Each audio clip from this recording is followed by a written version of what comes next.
tu vois, d'avoir créé la Maison des associations et des services, ça a permis que beaucoup d'associations se rencontrent, travaillent ensemble, fassent le village des associations, et tout ça, il faut l'encourager.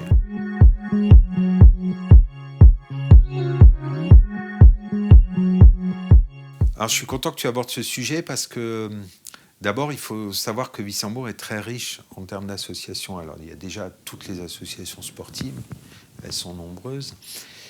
Mais il y a aussi d'autres associations, et notamment, on a un tissu très fort en matière d'associations culturelles qui organisent des spectacles dans l'année, qui organisent des festivals ou autres, et puis des associations d'animation.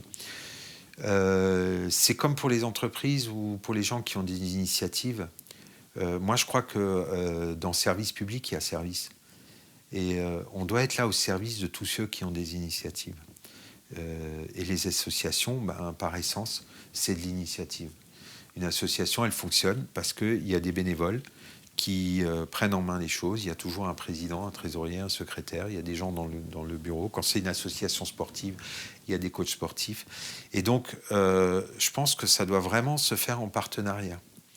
Tu vois, aujourd'hui, la plupart des installations sportives, elles sont publiques. Elles appartiennent ou à la mairie ou à l'intercommunalité via le CIVOM ou la communauté de communes. Et je pense qu'à un moment, quand une association a cette initiative, il faut l'aider. Ça veut dire, par exemple, acquérir pour l'ensemble des associations du parc de matériel. Et moi, je pense qu'il ne faut pas regarder les choses toujours de façon économique. J'ai entendu que ces derniers temps, le moindre matériel qui était emprunté par une association était facturé à celle dernière.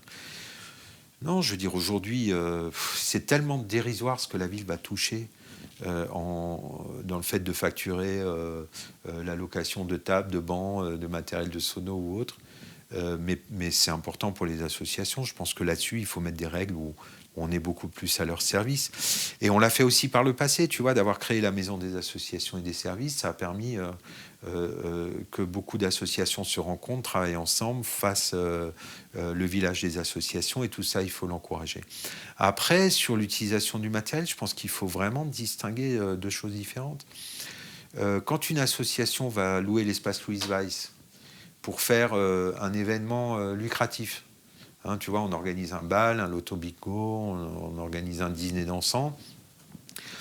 C'est normal que l'association paye une location et qu'elle prenne en charge les frais d'énergie ou autres, parce que derrière, il y a de la location.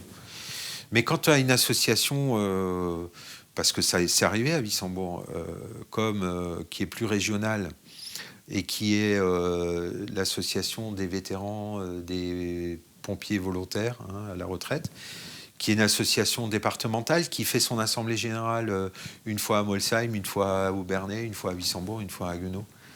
Moi, je dis aujourd'hui, notre service public, qu'est la ville, la moindre des choses, c'est de mettre à disposition gratuitement la salle et de ne pas leur faire payer. Parce qu'aujourd'hui, ils font une assemblée générale.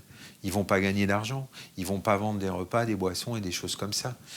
Tu vois, c'est un peu comme dans le domaine culturel, quand j'ai appris que depuis la nouvelle municipalité, la dernière municipalité, la chorale du collège doit payer la salle pour pouvoir faire son concert sous prétexte que c'est la chorale du collège et que ça n'a rien à voir avec la ville. Je dis c'est une incompréhension du mode de fonctionnement, parce qu'aujourd'hui, le label relais culturel que nous avons avec la nef fait qu'on a des subventions du département pour justement encourager la pratique amateur, et puis le département, c'est bien lui qui s'occupe du collège. Donc aujourd'hui, il est normal de laisser gratuitement la nef à la chorale du collège, parce qu'on on encourage la pratique amateur. Tu vois, c'est vraiment... c'est toujours un partenariat. Et puis pour donner un dernier exemple, tu vois, prenons l'exemple du skatepark qui ne s'est pas fait.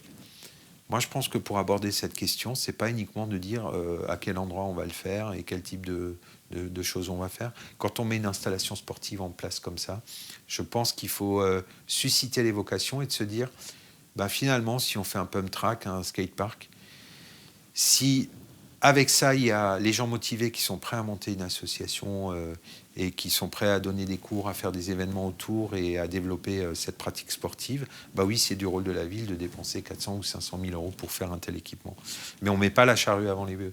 On ne commence pas à dire je fais le skatepark et puis après on verra bien.